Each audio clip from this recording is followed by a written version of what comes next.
muwala namuwulidde nga ayogera tayagala kubbako haafu bwajja kunkoleramu tajja kunkoleramu ne televisioni mwatadde sente sijja gigendako njagala mulage omulenzi oyo nti namutamu ekani waka without him eri jogo lyalina gyediteeka ku mata si ku bwongo bwange oyo omulenzi wemuwunyirwa wenti nti mu TV mwali nga ntema tetulyagalanako ku nsi mu kabbuli nemu abaana tewali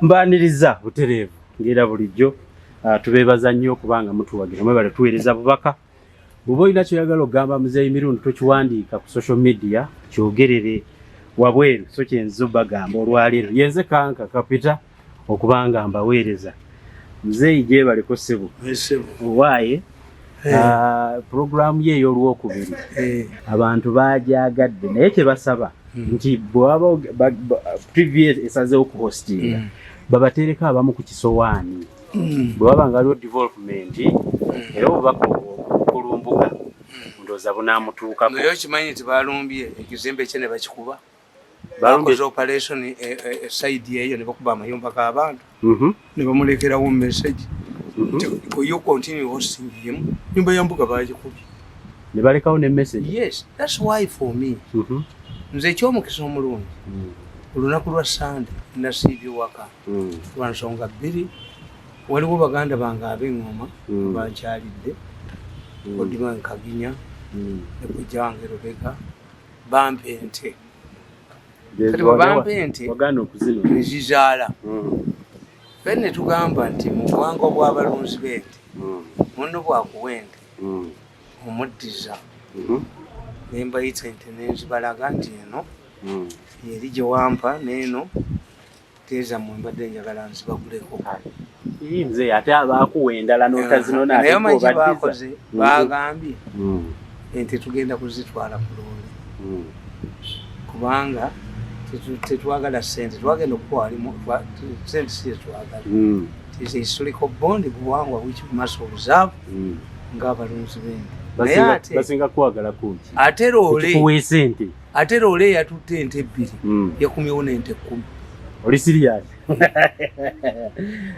ki ekikuwa sente era babadde bagamba tekasisa okulonda kutuuka ng'oluguudo lw'engoma sirukole kolas bangambye bakituufu nti bakutuddemu ojje weesimbe sayidi zalina ekyatuyamba naye nze omanyi mu nsi muno ebintu ebyokwesimbawo sibyagala singa nali njagala okwesimbawo naligenza ekyotera ne bamutemamu I have the influence of dividing ekyotera naye ebya palamenti ebyo sibirimu ate nejja kubeewunya ababaka lukaaga mwatemyemu bagamba nti olwoyagala to demystify something to demystify ekintu kyonna bwe weyagala okidemystify kola kingi tikati kyali atya bakabaka alwi bakabaka waliwo owebujolo owettoolo n'owombuganda siri Nadiopete yali kabaka ne Kamuswaga teyali kabaka Nadiopete yali ku levo y'abantu kubanga ebusoga bali bakabaka 5 kakati bakabaka mwe muvu omu kyabazinga bamuteeka mu 1919 ebyo muzei mbadde sikimanyi soko akantu ako nkategere kuva ku lwaki kabaka y'ebusoga alondebwa bulonde anti bali omuzaale Busoga eringa United Arab Emirates Dubai tikabaka yaddira abalangira be n'abagabanyisa ebitundu Emirates ow'Sharjah owe Dubai waawo kati ne kabaka eyali kabaka w'ebusoga naye naddira waliise kabaka naddira obwakabaka bwe n'abugabiza abaana be royal families bali 5 kati abazungu bwe batuuka ano ne bategeera tosobola kufuga bakabaka 5 kwe kubaterawo kyabazinga eyazinga banne 1920 kyabazinga was a creation of the British 1919 yabakulira bakabaka oba naye abayina waabwe naye ayina kuba mulangira era kyova olaba nti bino baba nze nabandika constitution y'oluzungu nze nagikyosa mu Lusoga olumanyi nze yamanyi n'Olusoga era obutabo ne mbukwata ne mbuwa Kadaga I translated the Lusoga constitution into English myself and I gave the books, the translated books to Kadaga. Whether she distributed it them or not, but I handed them over to Kadaga. I translated the constitution of Busoga. Nti nabo ebizibu byabwe nti bwe kibango obwakabaka bwe Busoga obwa Kyabazinga omanyi lwaki Museveni alemedde okufuna Kyabazinga tagaba Kyabazinga Nadiope bamuwa amaanyi nga ina amanyi g'ebyobufuzi tagabanga tagabira Abasoga kubatulira wali abazino nayo oba oyagala okufuula omuntu omusika ayina kuba mugagga national ne bwe muba basajja balaba oyo omulaba si yali omusika w'abasajja balaba baateekako omukulu n'atunda ebintu n'abimalawo ne baleeta basajja balaba omuto buli bamugoba to save the properties. Nono naye musuubuzi nnyo. Akyenkubuulira. Oli yali abitundira nga rate wabitundira abimalawo. Nono naye tundira musuubuzi nnyo. Kakati nkugamba nti NRM ekigiremesezza yafuna shoko mu kabaka wa Buganda. Kabaka wa Buganda bamusanga very humble way. I remember him nga tumujje Busiya.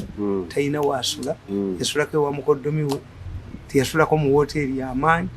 Nga ayambala empale ya Lumoro. Ayambala t-shirt ya brown nenga tuwezi kabako mulamba yes nga bwali era nga batuga nti enkofiira eyo tata we yajagalanga nnyo kati ngata kyajambala yali ayambala yes it was proper waliwo n'ekifaananyi nga muli babiri nagira enkofiira yali alimu naye yali atudde mu motoka yo yagijjawo yali helicopter nga batugenda Gindi kakati kabaka ono olw'okuba nti yali mwavu nga talina ssente was manipulated bakatende baani nga buli omu atwalayo ssente kabaka bw'afunye obugagga tali manipulative Buganda is settled kakati ekyo president kyekyamulimu okukolawa ebusoga nti bo baddira n'omulangira simanyaani ne bamuwa miliyoni 10 n'azinywa ne bamuwa emmotoka ya gavumenti n'agisingayo that oyo omulangira gw'ejjamu ayina okuba nga ayina ereders abamufuga abamuyambako kubanga bano abaana nze sibanenya why has Kenyatta managed to rule Kenya?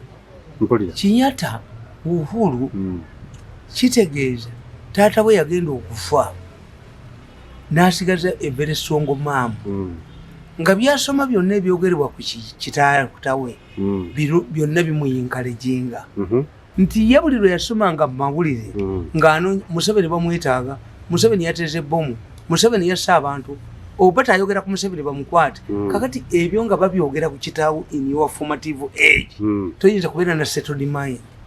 I think bayina n'okubanga bayina gye bamukweka ti abaana ba president abo mu buto bwabwe tabawandiikako mu kitabo kye gye babakweka to avoid to be omwana wa Museveni gwe banoonya nga gwe buli information yonna gy'osoma is against your father. It traumatized you. Kikyogezako okutegeeza mu kutunuulira enkuza akugamba nti kakati bano omwana wa Nadiope ono abaana baani Nadiope bwe yafa baateekawo omulala era ne bamuwa n'obwa minisita omwana Nadiope yasooka n'afa naye kakati oyo oli yali kitaawe yakula nga Nadiope ali mu kkomera. Nadiope was arrested, former vice president, very powerful man. Obote yamusiba mu kkomera. Kakati abaana abo be babbeeni ti abaana ba Bbeeni baakula nga taata waabwe afudde era Bbeeni bwe yamala okufa ono maama waabwe Namwandu Makisensiya yagenda n'ajja oyo mutabani wa Bbeeni Morris n'amujja mu buseminaariyo n'amuleeta.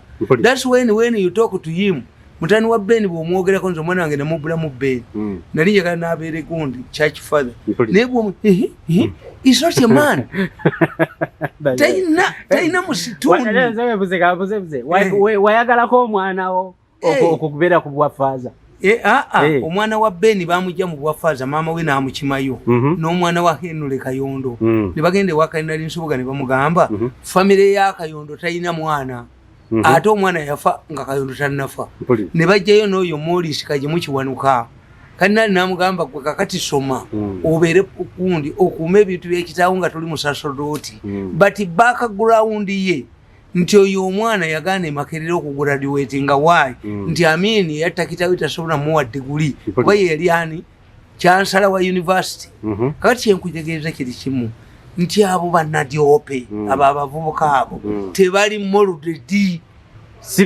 tebakuzibwa nti olwaliro onvumye omwana wa Kapabulo ne mubuulya ne mugamba that's why people don't help you mbwe ayagala kwesimbawo ayagala kulaba president ayagala kulaba ki ankubidde essimu 2 days constantly ne muvuma never try my number again why the boy believes that once you mention Wakapabulo everybody panics who knows Wakapabulo died who are the allies of Wakapabulo simanyi yowa mara bamu omulimu erinya goli ezijukiza James Wakapabulo kati yoyo omwana alowooza nti Wakapabulo whoever hears the name Wakapabulo no oba abadde asaba buyambi muzeeyo omuyambi nedda nti enkuba y'essimu ya order yalowooza nti once you mention the name Wakapabulo everyone will run omwana wa gundi wa Francis Walugembe yanga nti president yatuwadde ebintu tie naye ate tebabituwa ne mugandi naye gwe family y'erinnya lya Francis Walugembe lyogerebwa mu bantu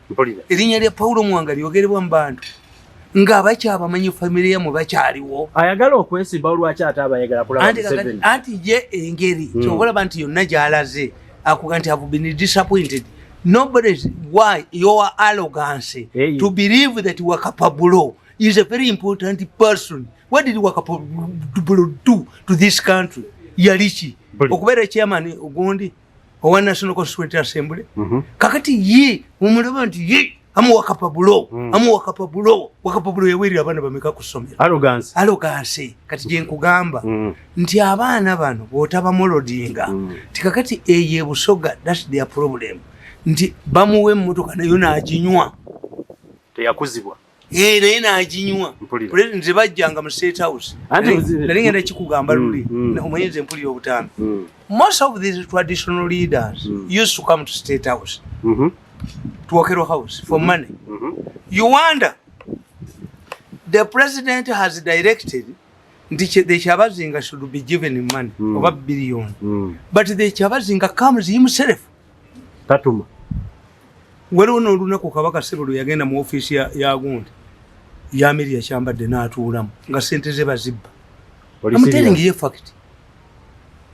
tolowooza muzeeyi sikikakasa nkubuulidde gwambuulira kuba gwe waliyo namulabako nga Kabaka azze mu ofiisi ya Amelia Kyambadde Kabaka yagenda ekibuli n'awandiika amakula ge baamuwa lwaki baali bagappa Kabaka picked a pen abaaliyo ekibuli n'awandiika amakula ge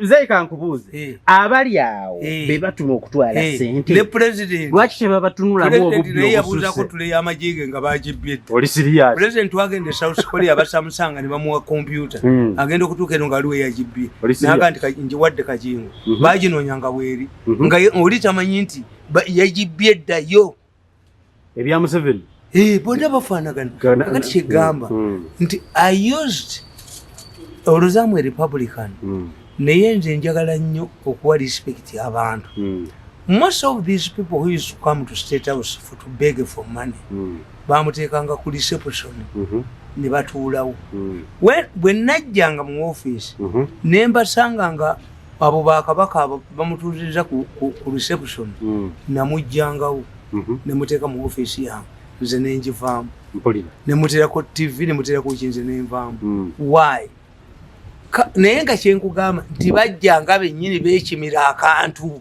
lwaki anti bakababbako banaku that's what I'm telling you nti kyabazinga Nadyope yali w'amaanyi nnyo bano ekibabuzizza amaanyi bwavu nti ate Kabaka ate akola ati ew'omupakasi nti kati Nadyope ate ali mu president's office ng'ate ali wambayo ate omukopi nga nkola kiganzi nagaana okukola but ekibakozesa tebalina bwongo busobola kukola ssente ku lwabwe nti oyo yalisabye president omulundi gumu mpa biliyoni 100 yes singa kati oyo Kabaka oyo kyabazinga singa buli factory ekolebwa mu Jjinja alina mu shares you can become a nominal partner ng'erinnya lyo lyokka liri valued lwaki ono omusajja we MTN namulabye nga azina omusajja we MTN omuzungu namulabye nga yesibye azina ninga uyu muppi kati alowooza kubba alowooza mbu gwazina emengo fena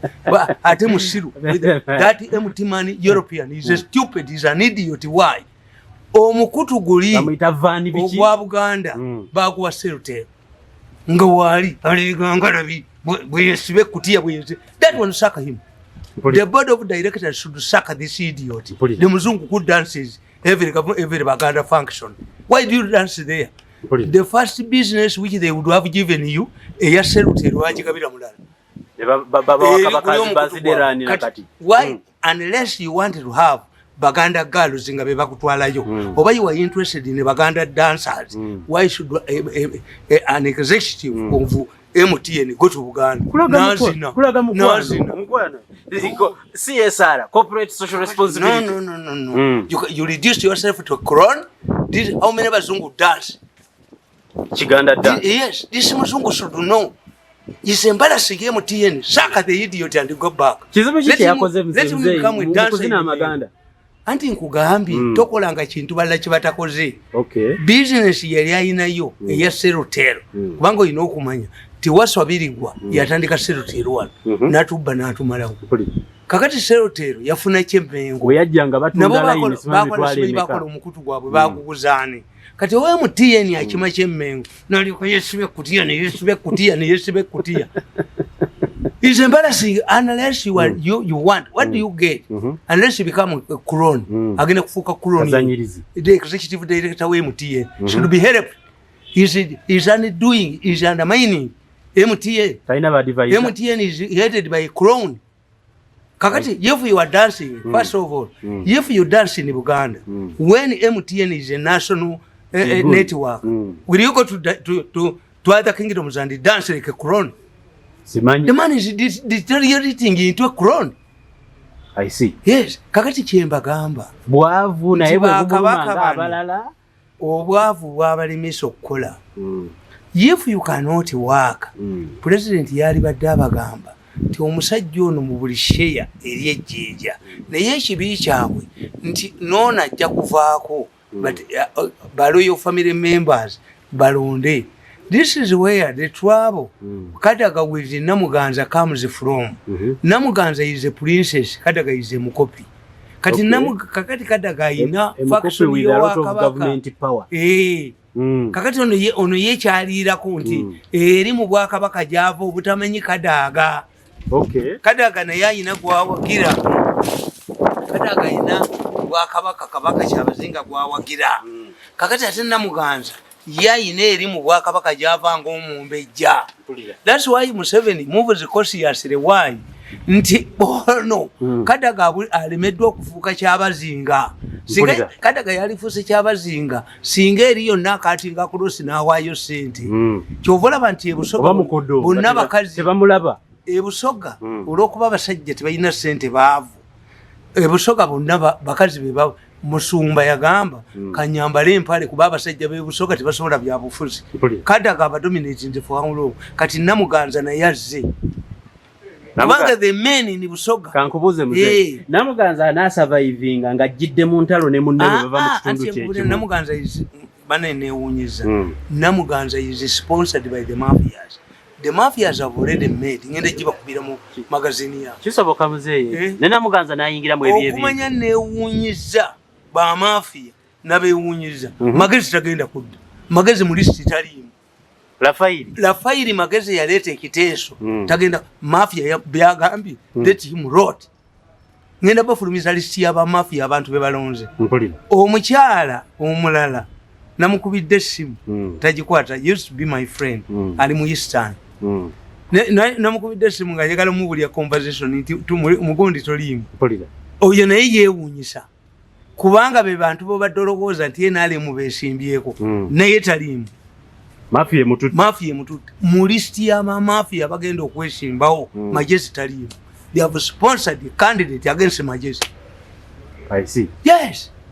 Kakati bannamuganza abo bali ku listi yaki. Wabula bannamuganza wembasaasirira nti bana abasajja olumala okukozesa nga badduka.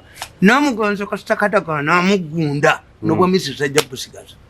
bo babeera bwe bati omanya ebikonde kwe baava ebikonde byava ku kasajja kagawalabu galeeta ng'abaddu baako kati bano bamafiya beekweka bwe bati balinga bawalabu ku bikonde balinga bawalabu batte balabwa naye kankubuuze kino nakyo kinzigirewo kusande basibye ku Zoom ngambawulira amalo ekiri ku Zoom abanene ku Zoom ekiri ku Zoom amaloboozi g'abanene gonna kusande gabadde ku Zoom bagambye te President Museveni yayisizza 20 billion for publicity ne bagamba naye mirundi amwagala nnyo tumuweeko kati kyetugenda okukola mbu bagende nga babuukinga buli rediyo mbunze ngende njogerere TV yonna lwabwogwo gy'anaabuukinga sijja gyogererawo.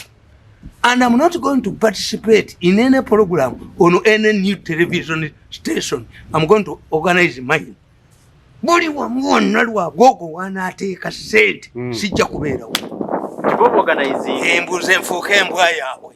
Ogenda oyogere oleeta abalabi. No. Private sponsored programs. Muzeeyi amugamba dde ku NBS is never. Siridda ku NBS lwabwogwo atwaleyo omuntu. Omanyi mwe kimutamanyi. NBS nayagala tugivaako. Lwabwogwo alinamu influence. Tumwebaza alinamu influence n'entwe y'eppusi. I was just looking at Kalisha gayita mumanyi. Influence nga yakubayo bukubi simu obanga mulimu akasente. Balinamu akasente. Nze buli TV yonna gye banaateeka nga lwabwogwo mwali omukulu wabwogwo tebajja kundaba. I'm not looking for their money. Njagala kubuuza muzeeyi. Kakati oyingira inauguration okuyinauguratinga mu mafia kijja kitya nga bakuyingiza tomanyi oba naawe oba omanyi bakuyita bayogera wano nti bo bwe bakukozesa bakuwaga baga Museveni yagambye tekakati kwekitegeera nti 20 billion Museveni aliriisinze 20 billion eziragenda okuteeka mu media mbabuliridde wano sente eza radio ne TV bazibbye. Oli serious? Sente za details zisange mu Yellow Times. The money that the president allocated to buying TV sets and radio sets was taken out. Ne bagenda ne bamulimba mbu ba manufacturers basembulinga. President yakutte omusajja mu kiro bamuyodde okumanya bamuyodde bamusanze mu toilet yekwekweyeza bamulesete yekwekweyeza. That is a true story. Ne bamuleeta ewa president namubuuza sente ziriwo. Omukyayina gwe babadde baga nti yasembulinga TV n'egundi yeesiize kibu yayitidde ali Kinshasa. Muzeeyi afubutula abo abali wano nga tannababba afubutula. Kabushenga muyina mu kifaananyi ng'afukamidde ewa Ssale. Kabushenga yafukamidde ewa Ssale. Kabushenga bamugobye n'abaga nti bane munyambe mumpeeyo akafaakana namuga nedda gundi obadde okuba nadisi. Kabushenga yagenze akatabo kange enzira y'essirongo nako kaafulumye nakagamba akasajja ako nti Kabushenga ojja kudda essirongo kati ali mu charge ye ono omukyala ate ekkulu yasigadde. Babuuza omwana oyo namugamba nti shares zonna sente zewajja mu shares ne National Security Fund zagenda mu kalulu kambabazi nga mpakanyi. Audit the money is it there? Yasanga w'abakozi 10,000 New Vision yasigaliza abakozi 3. Emmotoka zino ezitwala parcels ezitwala amawulire yali tamanyi nti bali zabambega bamanyi kyasasula nekyala bamututte. Kabushenga naye ente gye bayita Kabushenga nagisaze k'obushegu nagisaze nsigaliza ente yakewalagi owekawalagi naye namubbulamu ente nenakalema namubbulamu ente nenalwezi yak'obushegu yo nagisaze k'obushegu yabomba akuba abaganda n'abamalawo kakulu byakasigadde bamututte ku lw'omukaaga yagenze wasale n'afukamira ngumulire binkolage ebifaananyi bya vidiyo ng'afukamidde ng'agenze kwegayirira. Omwana oyo yakuba azaakuba musoma akatabo kange nzira y'essironko. Sokoleke muzeeyi. Yellow Times magazine volume empya ejjadde. Engene kufuluma. Waliwo empya gye wabadde eriko. Yaweddewo. Eri yaweddewo. Empya efuluma ddi? Empya efuluma weekend. Okay. Yes. Mwe muli gundi details. Museveni yayodde omusajja bamugye mu ttooyi tebamukkiriza kwata ku ssimu ne bamutwala.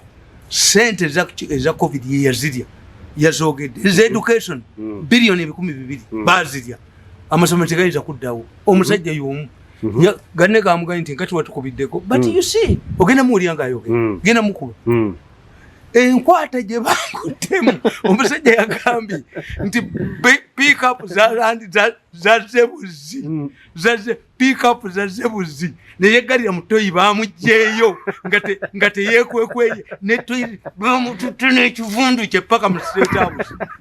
And he mentioned omukulu yamulabye nga alina ekivundu kye Museveni bamututteyo buli ogenda kakuba mpuli kituufu yes kuloke ake kasookako tugero discussinga ng'abantu bamaze okukawulira Kabushenga eno weekend yabadde mbi Kobushegu kitegeeza ku sales poison ente gye bayita Kobushegu mu kiraalo kya nagisaze Kobushegu yagenze tebannakikuba mawulire Kobushegu yagenze ntwe ya pusi bamugobedde ddala mu meeting ye ku Zoom teyabadde kate nga nze kwendi naye ekyabadde ku Zoom nti nze president yataddewo 20 billion nga waliwo abalagira nti ono Lwabwoga agende nga aggulawo nti nze batwale embwa njogerereko any radio where I see Lwabwoga's influence I do not go there. Any TV station don't call me. I not go there. Kuruna shijja kubakolera tukoledde nnyo omulenzi oyo buli kabulira kyo konna sente n'azitwala this time don't call me. Museveni ogenda mukolera osinziira wa no buli wa kasanawo weebali nga ntema buli we namuwulira wonna wali nga ntema kasomuunyiriza nti Lwabwoga wano wali nga ntema kati agenda kikozesa nga advantage tugenda kubeera bapakasi okugoba mukama okumukolera baafulumya 3.6 billion nga zaba mawulire ne bakola search and research sente zonna ne zibba. We are tired of working for these people. Wamajjo bafulumya sente z'amawulire noba radio ba TV entegera nti Lwabwoga gina mu influence tebajja kundabayo. Don't waste time to invite me. Esente zafulumizibwa mu kiseera kino nazo zabbibwa bakola kampuni eyaabwe. Bagire yali permanent secretary yagamba let me make sure nti buli radio ne TV n'ebyomukyalo bifunayo $10 the billion 3 search and search yana koluno kasita mubireeta wemunyiro kasita munyiro bwe nga wali nga ntema. No TV station should invite me. I see. Nobody is going to invite me for an interview. Kasita mutegeera nti Lwabwoga mwali ekiri mu Lwabwoga kyonna mu media kuba ne bawulidde ku Zoom kwemisana nga bagamba nti president yaliizinze 20 billion nti bansalira amagezi mbuba bakolenga radio bampite teri radio gyenjogendako ekyo mulimbye. I'm not going to make money for you. Video nabadde ku Zoom. I was on Zoom. I see. Everything they discussed yesterday on Saturday mbimanyi. Nange ku Zoom nabaddeko. Tebakulabye. Bakulaba. Banakusobolera. Muzeeyi bulwadde tukyali awo. Mukama we atidde. Onna okyamuwolereza naye atidde. Azze n'akyusakyusa mu kintu yatandise n'amagye. Abaganda ne balya ku bifo. President Museveni. Tolaba nga kyamuyingidde tebakinnyonnyodde naye yatidde. No, these are normally the shuffles, but the problem he does. They came at the wrong time. Museveni ayina omusajja bamuyita professor wa psychology oyo. Amuli ku Lusegere. Amulimba. Ebyo byonna byakola. Mbiraba nga abikolamu. Even wanted to talk to me. Naye ekyanneewuunyisizza for the first time bakkiriza professor yababuuzizza oyo professor wa psychology yabeera ku president. Professor yababuuzizza ti lwaki mirundi yabakyawa bw'atyo. Musajja n'ayogera for the first time naga nti mirundi twakagezaako mutira mukazi w'emirundi ebiri. Mukazi wange baali bamusi bano baamukubira essimu ngenda kumukuba omuwulire omusajja bw'ayogera. Olwo twali ku TV nga bakeddemu okubira obanga mwaka gumwemabega. Kaakati essimu zonna ez'abantu abattanga abakazi bwe babasuula entebe enzirina baali bamuyita sima amazi. Essimu ye kweri. The man's telephone number is ekweri. Omusajja eyattanga abantu abakazi entebe kati ngenda bakubira essimu zaabwe baadi meetings tibaali batta mukazi wa mulabe neza poliisi. Neza poliisi zennyini mweziri. Mulimu neza abapoliisi. Amuteringi ngenda kuzikuba wano. Njagala ndaba agamba nti sijja zikuba zikubwera ekiro ky'olwaleero. Kituufu. They have admitted they wanted to kill my wife. era bakugambye nti ne mu kusala bino organize esajja likugambye nti natta gundi nti bagiddukamu nekiga nti which business does not involve death. So what I have been saying era professor yagambye nti I'm shocked ye professor badi tamanyi nti kiyemba kubira kituufu they targeted my wife esimu zaabwe zonna abasajja abattanga abakazi nziyina tebabakwata waali omusajja waali abasajja abo balina ne ku akawunti mu banka y'abazungu ng'eriko $7 million bazaalagawa kakati okuva leba confirmings mu katambi amugonto kati ngenda kulirizinga lwe bali baganimba ngenda kukuba amasimu gonna agali ag'abasajja abattanga abantu ne mu police mugenda kulaba bwe badduka mugenda kulaba kati abadduka muboze nti officer gundi ngata kyalabi kasana muwulidde omusajja officer gundi ng'ayogera nti the mistake ogera mugenda muwulira a mistake was made to target my wife emirundi egi bamutte kakati kamba nti era gundi oyo muse omu ku bannabo mugenda muwulira yali atadde office ewandegera nabaga nti abantu babatyanga mu Kiruddu hospital abantu babatyanga ekawempe edwaliro ekawempe abantu babatiranga emulago ku office yabwe ngeri wandegeya etta abantu babatiranga erugazi nga yewali sente ey'amaanyi abantu babatiranga ekitovu waliyo omuwala bamuyita gundi ekitovu nagundi mujukira mu katambi inyandira njadduke kati kamba bene bifaananyi byabwe kamba kube mudduke kubanga onakyogedde kyamani wa mafia yakyogedde titwategetinga mukazi we bayi tumutte musajja n'atugwamu tikyeyakola n'agende wa president n'alagayo amasimu gafu president n'amuwa ebyuma ebitukwata you will listen to what they are saying kakati kanfulumya amasimu gonna ag'omusajja eyattanga abakazi ekibinja ekyattanga abakazi mu Uganda amasimu gaabwe ngayina njagala kutegeera muzeeyi katugakube mubanoonye mubafeffette mulabe bwe badduka ekyo si kyekireetedde mukamawo okutya ate Museveni n'atandika okukyusa amagye n'ateekamuko but the timing lwaki era kikoleddwa nze nkugambye nti it is normal is normal naye ono omukazi oyo si omukyala oyo omukyala gwe batadde mawulire tagenda kukola is a wastage of time nga n'abakoba bwalemeddwa amagye ne police you don't need to have a beauty or to smile this is not a reception this is not a corporate I see amagye needs a tough man si kitongole kya the spokesperson of the military must be a tough man nti Kalemire abadde ye is a tough man when it becomes tough but his language was communicative he is talking to the one Kasirye Gwanga is not a part of this mission but we hear akuba abantu we shall call him and teach him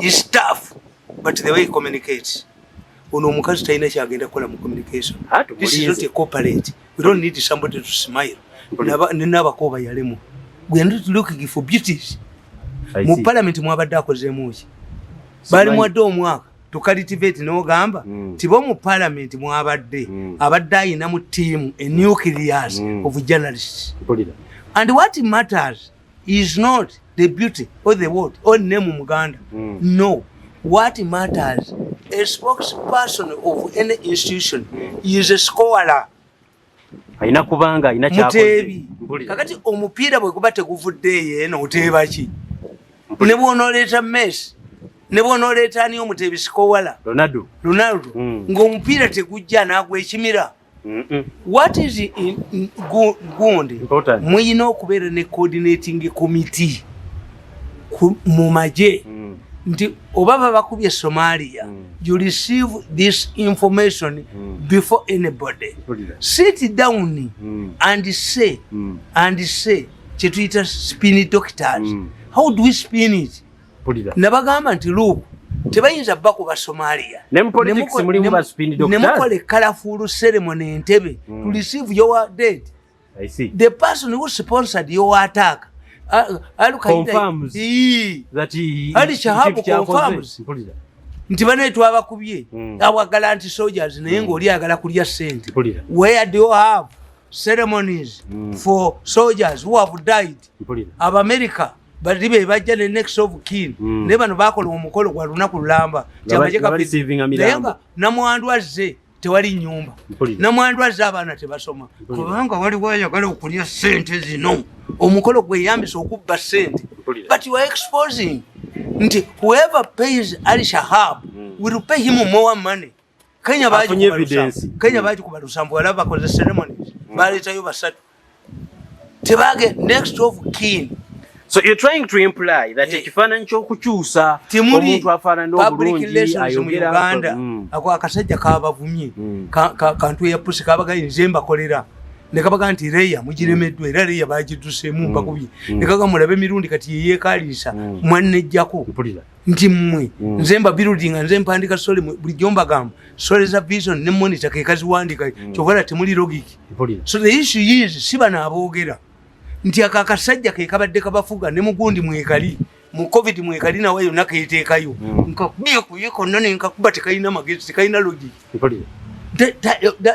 Kagame yakagamba nti I wish I had hired Mirundi.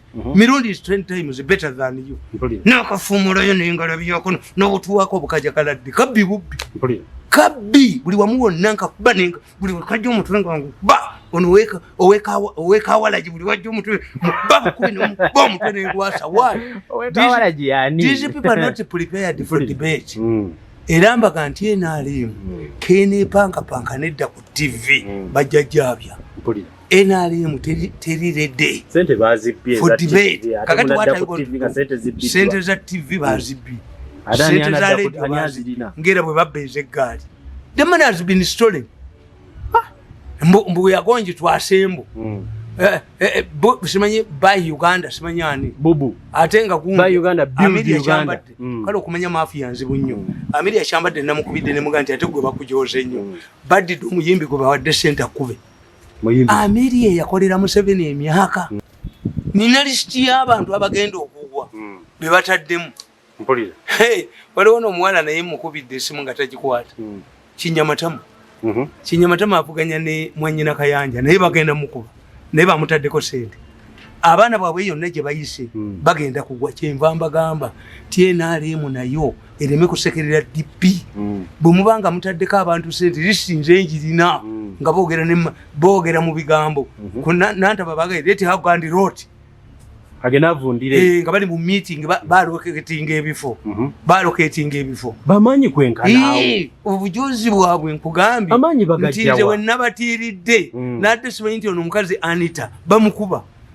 Anite embu yagenda wa president namugamba nti gundi isani yonna ginkwase ayinza obutadda Anita ayinza obutadda namukubira simu nagano gikwata ayinza obutadda Anita ayinza obutadda kadaga bagambye nti ne bwasaddako enjiibwa kadaga takomawo isani bagiteeka ku ttaka mukula ye bagambye nti ye mubbi munnaabo kati mukula buli wajja omutwe mugukube buli bandika ku mukula kiba ate mukula tebagala mubbi wabukodyo obungi mukula ngenda mukubamu akatambi baali bagala okubba ekisaawe kyennakivuba okukibba ku hamu meeting yatula wa mukula naye nga ofiisi ya mukula twagibaginze nga miso yatuuseeyo miso yasooka mukula mu ofiisi bakubira mukula aterere ku ttaka katerera mukula bwe yategeera nti president tagenda muwa bwa minister n'agamba I don't want to be a minister mukula mukula kuluno tula ku ttaka mukula kuluno ndiko omwana oli ayitemu anti byabakadde lwaki mukula akomawo aleko oli omwana amuyitani this Uganda ni obu Indian origin extraction yani oyo si kyamujukira mukula naye sente adduka nedda mukula. You have so many scandals. Spare this country this time. Nze Mirundi jagala kubuuza lwaki aba NRM bammwe balinga abalina rights ku bifo buli kaseera baagala kubeera nti anti nkugambye nti bamafia tebalabwa. Okay. The mafias debalabwa nti look their arrogance. How can you suppose this muyimbi against Amelia Chambad? It was humiliating. Luli onoweka walaji yabuuza has Amelia been defeated gwe okubemwala wakulubya mu Buganda oweka walaji bwalidduka nkugambye nti omuyindi yaddukiddewo Omuchina yadukizewa. Omuchina ali Kongo Kinshasa. Waliwo n'omulala. Nakwata ettaka. Waliwo n'omulala gwe bafunidde passport ye Kongo ne bamugulira ennyumba. Naye ali mu sikando ya TV ne radio ze babbye. Naye atema Kongo Kinshasa. Ate Obuchina. Abachina bonna bali kaze. Fetukoze tukyanga sente za fezigenda. Buli abba na duba. Abachina 2,000 badduse Kenya. Covid yabugobye bwatemye. Obuchina bwatemye. Naye Omuchina gwe baleeta twasembo owulira. The president told you to buy radio sets. The president told you to buy. Ne bwe bali kutaba amaduuka ne babagamba nti police aleeta TV ezo mu byalo specifications bweziti TV ezo tukusalirako omusolo. The president wouldn't have struggles. Era mu katabo kange kenamuwandiikira how to manage scientific elections namuteeramu nti bagenda kuzibbanga ez'eggaali namuteeramu nti sente ze za radio ne TV bagenda zibbanga ez'eggaali era bazibbi wakibala nakyo factors ki ezakusinziiza gwe kuwalabira tujja kasomamu kubanga ndakawandiikanga ka president yekka how to manage scientific elections naye akongera kabasomeramu nga mugamba nti radio zo bagenda kuzibbanga ez'eggaali era sente bazibbye ogenda muwulyanga ayogera sente bazibbye sente za radio n'eggaali sente bazibbye. Museveni alina kukwata sente endala sente za covid bazibba sente ojjukira gwe sente z'emmere bazibba amata nanyini buyinza bamuwa sente ez'amata n'azibba sente ez'amasomero ezagobereza kabusenga 200 billion ez'ebigezo by'abaana n'okutegekera amasomero abaana nga badda mu soti ziriwo era abaana omwaka bagufiiriddwa not because the president is not want sente bazibba dda zewaba okutegeka nti embeera ya covid singetusanga tuyamba tutya abaana kambuuze muze esente ezo z'ogamba ze babba bonamba kaba yesimbewo saagala kulaba mubbi yesimbawo era chairman waabwe yagaye ndi omusajja ndi bubi banna nyinza n'obutesimbawo kuba byagenda kuba ensi egenda entegeera lwaki jaga kutegera buze abantu bakunenya bagamba gyowolereza nnyo Museveni ate nga yali mu gavumenti abanange mu kikolere president asobola kukola yekka. No. Don't pressurize Museveni. Lwaki tomunenyaako naye n'akwata ku babbi abali omumwe mwennyini education mukazi we mwakola nannyini buyinza yazibbamu omwana oyo abbye buli wamu naye takwatibwa bakolagana nabo kubanga nze kyennenya ku Museveni nti yoyo ye takwatibwa akwata bakolagana nabo n'ayiwa akawunga mu ettaka kawunga kaponye n'atakwatibwa ne bakwata Mandela ye yafiirwa naye ng'omulenzi ono gwe baali yodde bakabanga lina obugaalubindi bwe kubanga bo baamufiisa bo mu famire baamufiisa naye tetuyinza kubeera na kijwemi ku kyalo nti ye bwayonoona n'ayonoona kati kano nako bakakubidde bwereere kajja kano akesironko kakubye opapulapapula kakubye kesiba n'ekimyu kozi tekamanyi nti mukajjukira ekifaananyi kekuba ekimyu mbukakola nnyo kali mu printing kafukamidde ewasale banaite mumpaddeyo mulimu mirundi agenda kunzita but Museveni cannot work alone. This man you hear was arrested by the president. Bamuyonde bamusanze mu kabini bamusanze mu toilet ne bamutwala mugenda mu ulyanga ayogere. Don't blame Museveni. Nti Museveni ye yali genze n'agula radio. No. Museveni si yali genze n'agula. No, tumulabanga alemeddwa supervisory role. No. Because yerugonda gyali. Okimanyi nti achenji yampereza ku message. Minister achenji. Minister naye takutya. Yatumye omuntu n'amugamba nti nali simenti mirundi mugezi. Bali bansacrifice nze bannange. The least person I expected to fight for me was him. Yali alowooza nti nzisiza okugenda mu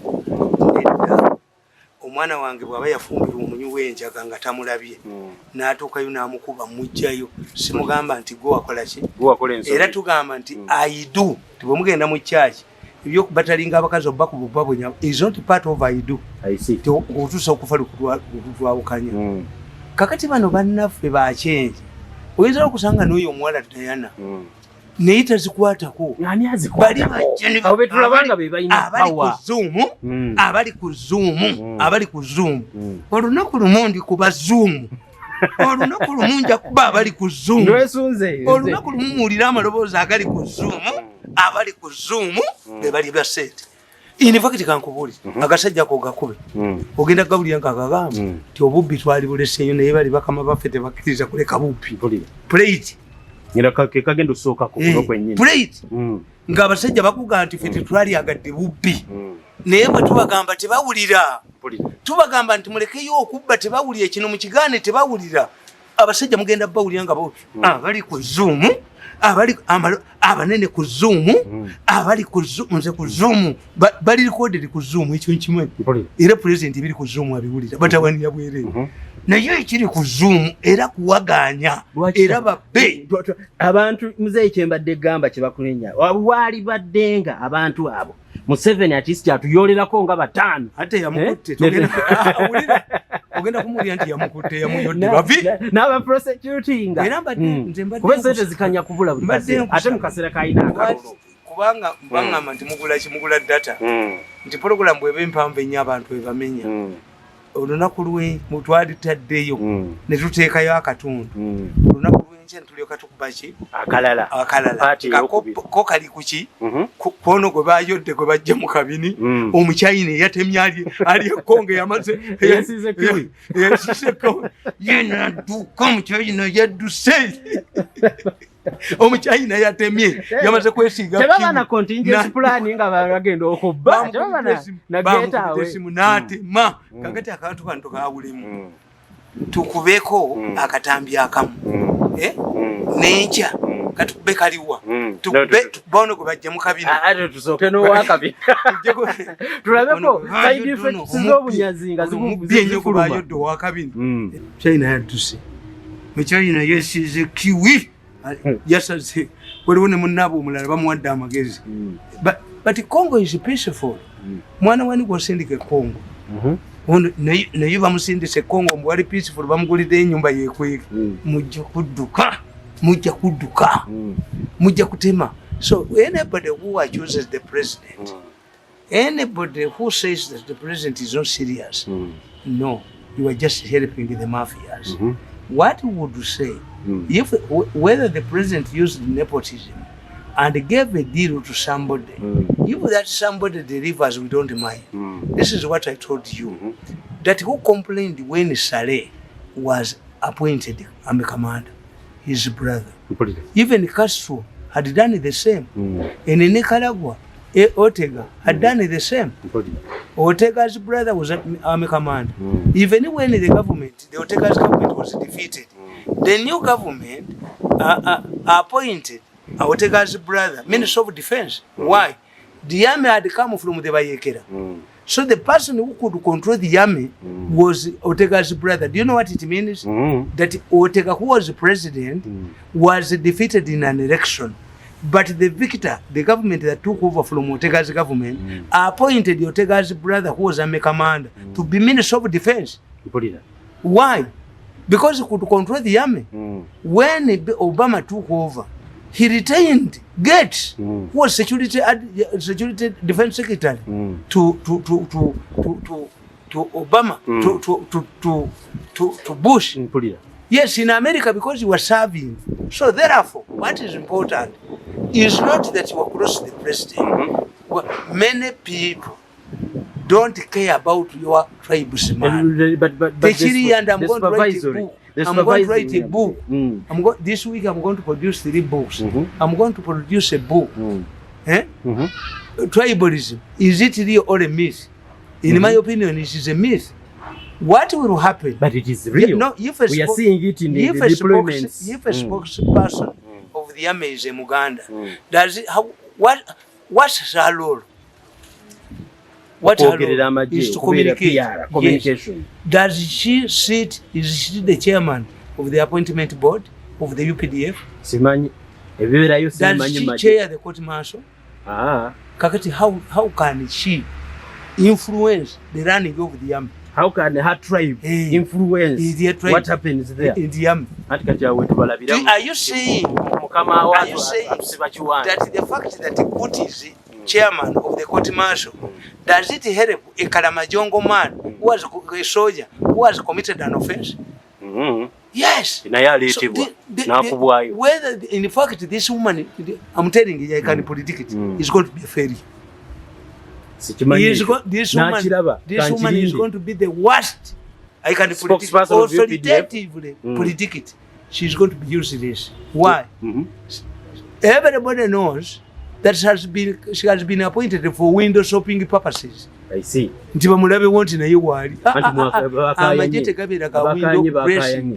Two, does she have influence in the army like a Kulaije? Ncho kuba nga ku high command bali ready okuwachi baje bamutute mu recreation agenze wali mu recreation kabushenga kageze ne kafukamire wasali mpayo omulimu omulana akabuuza buli jongo okuba nadi ngakafukamide kati novuga lubindi bwa tewali yansonga mu lugalo teri muntu yakwata lugalo na lunsonga mu jowajulira nane njagala okutegeera tali nokolema nje kulaba kunakalema ngadduka yolekera kalagwe ate bwe liba bimusanze wanikala kwalidirayo mu kaveera vu mpulira teri muntu ono oweka awalaji aya that one will end in European jail. Ani yabba sente z'abayimbi muzee ez'abayimbi what seven is yabawa ati tebabiduseemu tebabizonto simanyi baki de mubuzera gaddi mubuze ako kaka Sophie Gombe monzero se oduka chimu kayore biwa be lagadi be lagadi anyonyolese lagadi ajanyonyolese chibula nzibye musibibira nze lagadi nabaze na percent zaba mo we musanga onumi toko si Ragadi aizo kuyola. That's why for me, nze sente zange president aina kuzi. We mpulize wo nanti waboko wali. Oba ne mpunyirwa lwaboko mwe. Ngalwa bwoko mwali mu radio ba mu TV sijja genda. Muzayi nawereza abamoli ese. Ragadi nazibya. Bulira sijja genda. No. Mubuli mbeera. I'm capable of using my money. Nenga sikozeseddwa nga bwe nabawulidde boogera ku ki ndi I'm going to be ndi radio olaga simanyi bani nkoze TV yange and you are wasting time mirundi is not going to go to any television station erimu abo tinze nja kubeera nga ndi gundi abaana abo bajozi bagula obutabu bwange mbumba weko copyright bwe natuuka ejjinya mu kalulu ka president kali aka 2010 nasula mu hotel bo bagikusasulidde konzani musimanyi bakodde bakodde bamusabira basasuli andi mukozi basiyas basasuli tabuli ambo bakodde bamusabira bakusasuli I paid for my money no oli asolo kusima emirimu gyokoze basasulira abo I pay for my money. To be very much aware that there are several things that we have been doing and they have been noted down at all times. So this is why I'm always telling you people that whatever we have done, we should agree to the mistakes and ask for forgiveness. We should agree to what we have done and ask for forgiveness. No matter the professor has been talking about it, several other people, but we have always not considered it as something very important. So what am I suggesting this time? So what we do, we have to go down low and ask for sure forgiveness. No, that is one of the things I've always been telling you about. That there is no way we are going to proceed with this session because this has actually shocked everyone. Looking at the position of His Excellency, if that is exactly what has happened, the way you are telling it, then I think we need a thorough revision of each and everything. Now you see, most of this money was received. Of course, the projects were brought up, but there was a lot of amateurism. All the people we used, they totally had no idea how these things are supposed to be done. So we just involved them, and when they came up, we actually were just trying. You know, when you try to figure out a solution of something very new, because remember, nobody has any experience in the COVID-19. That is what the US, the most powerful country, is also suffering. So we really tried. And there was a committee which was over pushing Remember how many of our colleagues have schools. They really wanted income. Most of these schools had loans. So we are getting several requests from school proprietors. There were very many requests. So we really needed to figure out how to do it. So when we talked about this to His Excellency, he chose to give us a leeway so that we could plan. Now over 53 billion was released. But remember, the office had a lot of responsibility. There are several research committees. They had a lot of responsibilities. Now, when the COVID-19 committee came around, we had to engage them as well. So they came on board. When they came on board, there was a lot of allowances which came in, but we don't have very good thinkers. Most of these people are not good thinkers. So they came around, but they were not productive at all. We did not have thorough thinkers. Most of them just came to give the same ideas today, tomorrow, and then. So we felt to come out with a grand program until a few of the people came and told the headmasters, the head of schools, that what exactly would you wish we can do? We showed them the SOPs and told them abide by them, work with them, and see how to move forward with them. So they crafted something, but now all the money was wasted. Look at the proposal of the radios and the televisions. A lot of money was advanced, and we tried to make a research. But when my team went out and we tried to see how we can move on, it looked to be very simple. It first appeared to be very simple. Because, you know, the major problem and how it was sourced to become a viable and desirable idea. We told His Excellency that since we are going for a scientific election, it would be very important to be there first. We go to the villages, these people who don't have radios, we supply them. So we thought if that contract could be okay, yes, my boss could get the batteries for these radios.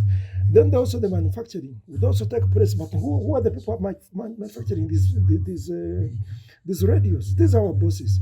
The plants are already here. You get it? They're assembling phones. They're also assembling radios. They're also assembling TVs. You get it? So it was all the game of money. Now it is raining back on us.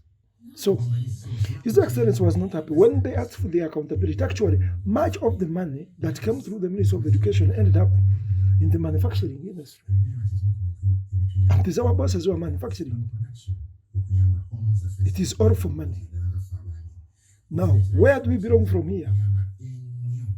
We have been tossed. I was supposed to be a witness.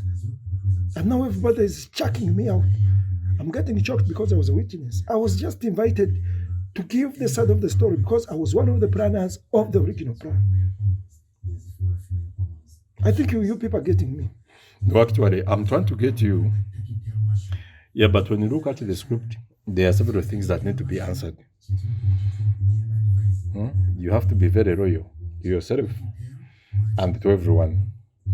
Because according to the information I'm getting, I've been told that you simply demanded for that appointment and reported exactly that. Now, if you went on and reported each and everything to His Excellency, it means you wanted to expose each and everything. Because at least you would have asked on the whole thing before you go there. No. I did not do that. Actually, I have to tell you this. When I was called, I even didn't know what was going on. Nobody ever intimated me or even gave me a wink of what is going to be discussed. I was told by His Excellency very fast. So I simply went there and met. I just found a questionnaire full of questions and the audience was given to me. I was totally not prepared. Even I requested, can I prepare myself? I go and do. He told me, you have been the key player. I have all the information that you have been the key player. So tell me what you have been playing. Tell me what you have been doing. That is all I need to know. So that is exactly what His Excellency was doing. So I couldn't do anything. I couldn't touch. I couldn't do it. So all the information as it appears was deliberated the way it was. I was caught off guard. I have to tell you that. So you mean you need to tell them that that I was really caught off guard because things may not go well at this time. It is very unfortunate that the Zoom has failed and we chose to do this. So I have to tell you that whatever we are doing is getting recorded, like I informed you earlier. Whatever we are discussing is what I'm going to take. That is what I'm going to forward. I think you understand the situation. The professor will be here very shortly. He has been a bit busy because after that he had to go somewhere. Then later he comes and joins us after some task he has been doing somewhere. So I really understand the situation. According to what they have, you have reported, because immediately when you left, His Excellency responded, reacted, and a lot was done. Now, you told him exactly who's behind the factories and doing the manufacturing, especially the face masks, the sanitizers. You also talked about the radios, assembling the handsets, and then the televisions. Now, remember how this project came up. When the Electoral Commission and the entire government, the cabinet adopted the scientific campaigns, we all agreed that as the yellow people, we needed to anchor deeper into the villages and everywhere. And so we did it. So when that plot came, that was very fine because there's a special budget for that. Remember what happened, how the money went on, that we nearly have just 30% of that left. That is what is available. Now, the challenge in the education ministry is how schools are going to fail to open, regardless the over 53 billion which was forwarded to make those preparations from the additional money that has been coming. Now, that is where the tough question is. How about if you had denied saying anything, you denied knowledge of which, you plainly have been sent to do this and that, and leave out the gist that was really requested out of you? You would realize the interest of the person questioning you, the interviewer. Then you deny them that specification which they really want. So why didn't we go along with that then? No, it looks like something very simple, but it is really not simple at all. It is not simple at all, the way you want to make it appear. You just imagine how His Excellency is a very cunning man. So I really had nothing to do. But I made a reservation of so much away from his knowledge. But I cannot deliberate it all right here. Since you have told me that you're recording, there are certain things which I know are known to them and should not be known to anyone else. But if I am given an opportunity to meet, I'm going to deliberate each and everything. Actually, I'm going to tell them each and everything, some of which I cannot spell right here. So, but the one thing is that I beg for forgiveness. They would have alerted me. They would call me. My phones were on. You get it? But I was called, and before I knew it, I was picked.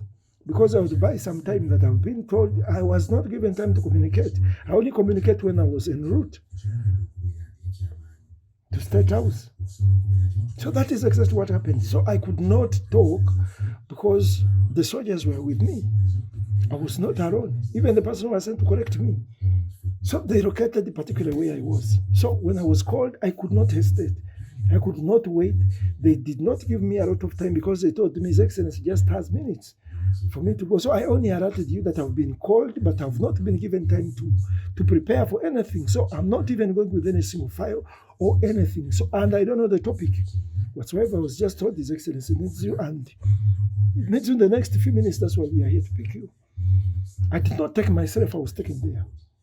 So that is what I really want you to understand about it. Okay. That is very okay. That is understandable. you were caught off guard, and indeed we were all caught off guard. Now we have failed on REA. Now it seems the future project in the Ministry of Education are also collapsing. But where do you think the problem could have been? But of course, you always know there is a lot of this espionage. You never know. Something may have originated from there. If you fail to settle Tamale Mirundo in time, so anything can happen. That is the way these things are happening. That is why we are losing each and everything. And at all times we are losing it, and we are going to lose. As long as Tamale Mirundo is still active and submitting whatever he gets to His Excellency, we are always preempted. Imagine how silent this still was. But now it is off, and he had all the information. Whoever the whistleblower was, His Excellency was equipped with all the information he really needed. So I'm very sorry for whatever has gone wrong, but that is what I can do. That is what I could do. I had to save my ass as well. So that is specifically the whole thing. No, it's okay. You don't have to worry when the professors arrive. Yes, Professor, welcome. You're welcome. Yes. What a day. I'm really very exhausted. But I had to attend in person. What happened to Zoom? Because I had set my account, I logged in. Whatever. No, actually, the moment it got on, it went off before even the meeting started. We were supposed to be 17 people online, but it collapsed when we were just 7 people. So we could not. So the meeting was cancelled. So I was instructed to meet this gentleman, and then after I go there tomorrow and discuss whatever. But everything is recorded, Professor. That one I have to alert you before we move on. That is okay. Now, young man, you really exposed each and everything, but it is okay. It happens. I was also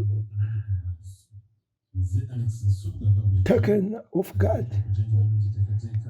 I had to listen to myself talking in one of our most heated meetings, and I was caught off guard. I was really caught off guard. Now, just a moment. There was something I was having, and now it is a very funny situation we are going through. It seems whatever the plot it is, we have very powerful whistleblowers, and I don't know how we have to go about this. No, it is. I think it should be Tamale Mirundo with his team. It should be the espionage team, not particularly Tamale Mirundo actually, because Tamale Mirundo speaks out what has been given to him. But the digital espionage team, or the cyber espionage team, whatever they call it, seems to be nameless, because such a classified as dark operations could be the one doing this. I think everywhere we go, we move with the ghosts, which are there to spy on us and hand over all the information. That may not be the primary issue I'm talking about. But how come all the high-profile things have been exposed to His Excellency, even those that have been running for several years? They are clearly now understood by His Excellency. Now I don't know what is going to happen when I go there, because I've not been informed of anything. And I'm not sure if by us meeting here, the same information is not going to bounce back to the president. That is actually a very, very funny situation I'm looking at, but it's very, very painful to see that everything can collapse at this time. Nobody is standing firm. Now,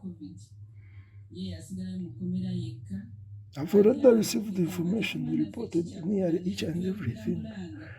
One of the people who attended, who was present in that meeting, already communicated whatever is probably there. But you had never discussed that with us here. It is very true. I really never discussed it because it had been taken as a very powerful secret. I could not deliberate it. No, that's okay. That's okay. I don't see any reason why we should have to go to that. But the primary issue is we need to find a solution. It is spelled miracle. We simply need to find a solution. Because I was told there's been a lot of pressure and a lot of blame that has happened to our seniors. So we simply have to be very careful and very calculative.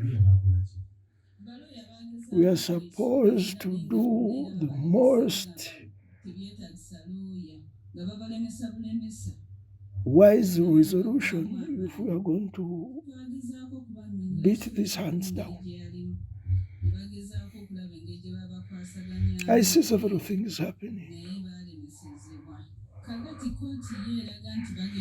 But the easiest defense must be telling His Excellency that we are doing it for politics and for NRM politics, for protecting the regime and moving forward. Because outside that, His Excellency won't listen. We have created several constituencies to ensure that we don't make losses, we don't lose the numbers. When the opposition increases in the parliament seats, then the NRM too should increase. So we have carefully gerrymandered for our own victory. Now,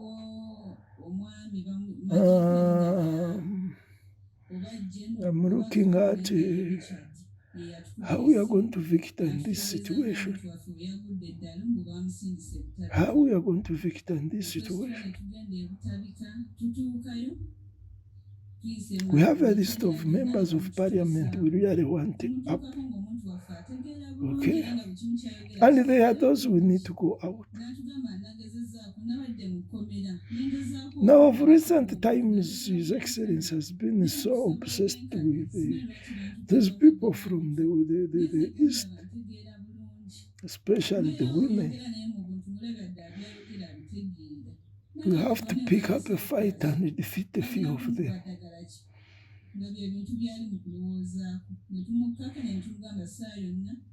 We have to do something about it, really. We have to do something about it. But I'm still pondering how. There are some people who were already given to you for. There are some names which have been invited to be supported by